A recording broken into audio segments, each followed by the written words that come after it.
Welcome back to a very important naval news story. This is something we've been following for 2 years, and it's finally come to a conclusion. The LHD-6 caught on fire on 12 July 2020 in San Diego Harbor, Pier 2, and burned for about 5 days before it was completely scrapped. The fire broke out in what was called the lower V deck. This is normally for vehicles whenever it's underway, but since it was going through a refit maintenance period, it was used for storage of all manner of things, from forklifts to tri-walls to oil, hand sanitizer, you name it. It was down there. This is where the ATF investigators decided that the fire had begun. Over a 5-day period of putting the fire out, there was 61 sailors and civilians injured through burns, smoke inhalation, and had to be treated at the local hospital. Most were released after one night, but some stayed longer than that. All right, so of course there needs to be a big investigation into this fire. This was one of the largest material losses in peacetime for the Navy. There's a $3 billion ship is now lost and sold for scrap. So the Naval Criminal Investigative Service gets involved, and the first thing that they do is they turn over the origin and cause investigation of the fire to the ATF. So ATF investigator has over 20 years experience. He testified over 225 fires he's investigated in his past, so he's very experienced. He determined that oil-soaked cardboard was the cause of the fire on the lower V deck. He did not investigate any other sources, though. So once he found what he thought was the primary cause, that's where he stopped.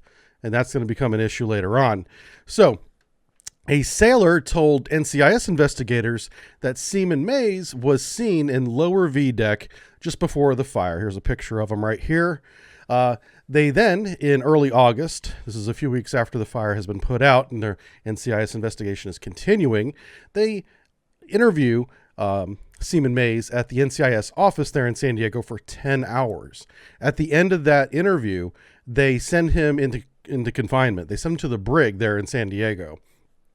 So, of course, Seaman Mays denied having anything to do with it, but he was still in the brig for 3 months. And then the Navy decided to release him without charge. So he gets out of the brig after 3 months and is presumably assigned back to the command. I'm not exactly sure where he went after that, but he's still in the Navy. So who's at fault? In July 2021, there was another investigation going on parallel to the NCIS investigation. This one was begun by NAVC, and it probably expanded from there. And this was more of a safety and leadership, investigation. And they found that the XO, the CO, the former CO, even the admiral of the Pacific Fleet got after he retired, a reprimand, and the Cobb got a written reprimand as well. But there was still no conviction as to who started the fire, right? So the Navy loses this multi-billion-dollar ship, and we have letters of reprimand sent out to some officers and a senior enlisted man, even a retired admiral, but we don't have anyone to blame, and the Navy needs someone to blame. So they convene a Article 32 hearing for Seaman Mays, and after that hearing, the hearing recommends no charges be filed to Seaman Mays due to insufficient evidence. They have one witness saying that they saw him in the vicinity of where the fire began, according to the ATF, and that's it. No one saw him there's no physical evidence that he actually started the fire, and being in the proximity of where a fire starts is not enough evidence to even charge somebody, much less get a conviction beyond a reasonable doubt. So Seaman Mays is not confined, but he is informed in July 2021 that he will be charged with aggravated arson and endangering a vessel, despite the Article 32 hearing recommending no charges be filed. The Navy needs someone to blame, and they're going to take Seaman Mays to court-martial over losing this vessel, starting these fires. So pretrial hearings began in 2021, and this is very important. This is where discovery comes in. This is where both the defense and the prosecution have to share evidence, what they're looking at, and so that there's no surprises during the actual trial. So this really reeks of something that happened back in 1989. This is right before I joined the Navy, when the USS Iowa had a turret explosion, killing like 47 sailors in this turret. Terrible tragedy in the Navy. And they pinned that blame on a disgruntled enlisted man that worked inside the turret. And he was later exonerated, but the Navy never made an official statement exonerating him or apologizing to his family because he was killed in the accident as well.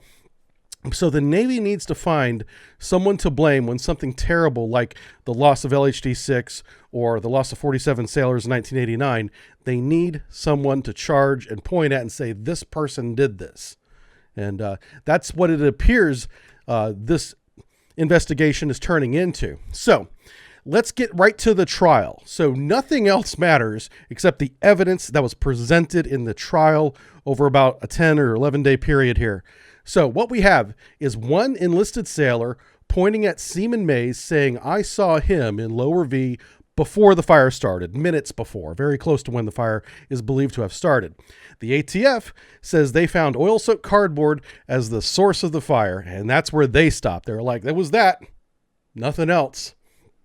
So ATF lab testing, though, whenever they tried to duplicate or replicate this condition in a lab, found that the oil-soaked cardboard, the tri-wall, self-extinguished after a while, and they had to keep relighting it. So it is beginning to look like the oil-soaked cardboard, while common sense would say is very flammable, in lab conditions, it wasn't nearly as flammable as we might think. Also, what's the motivation of the suspect?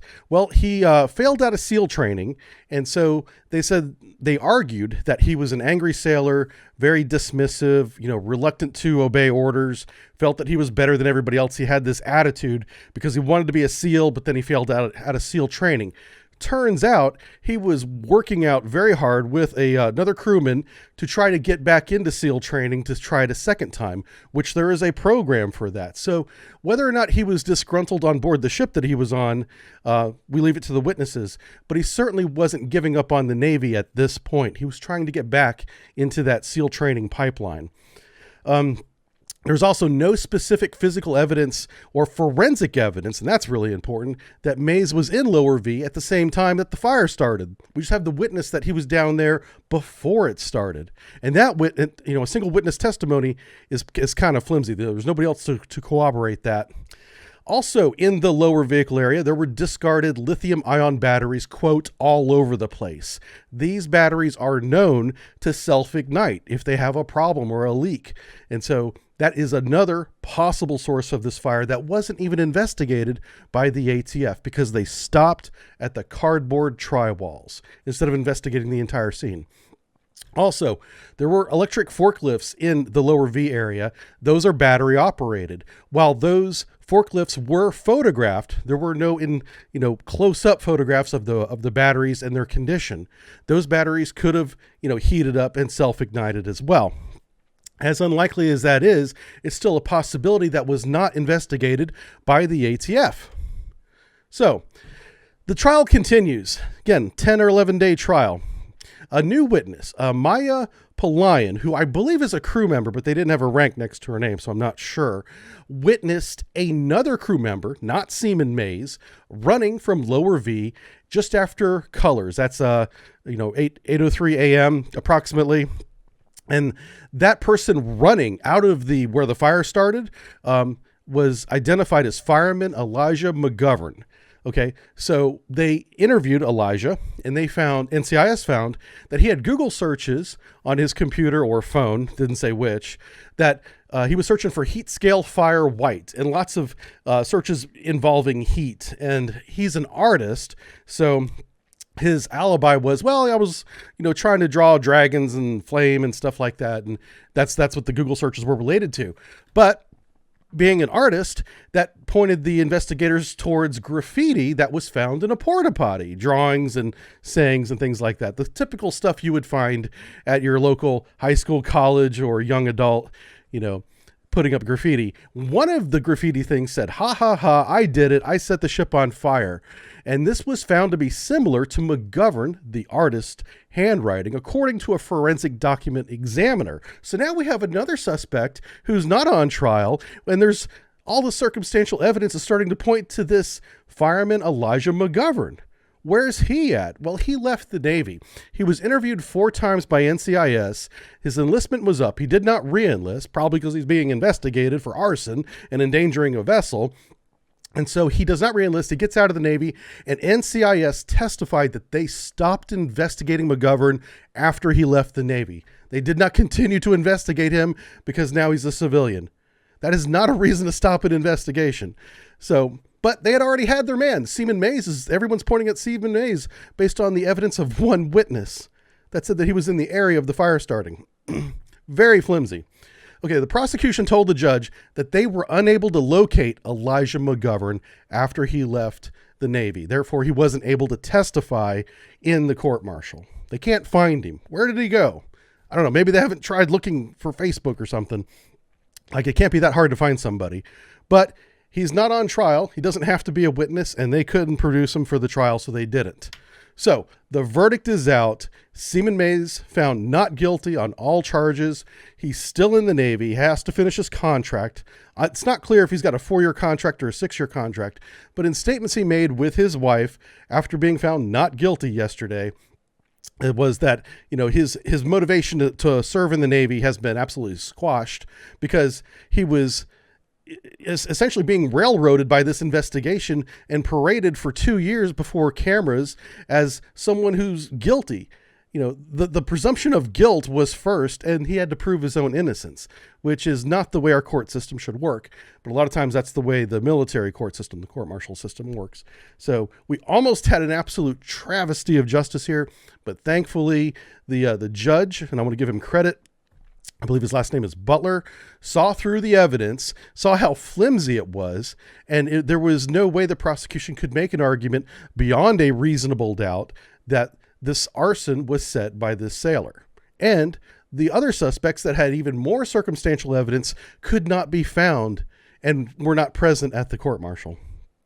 So the Navy is going to go on. You know, of course, they're probably going to still consider this to be an arson case.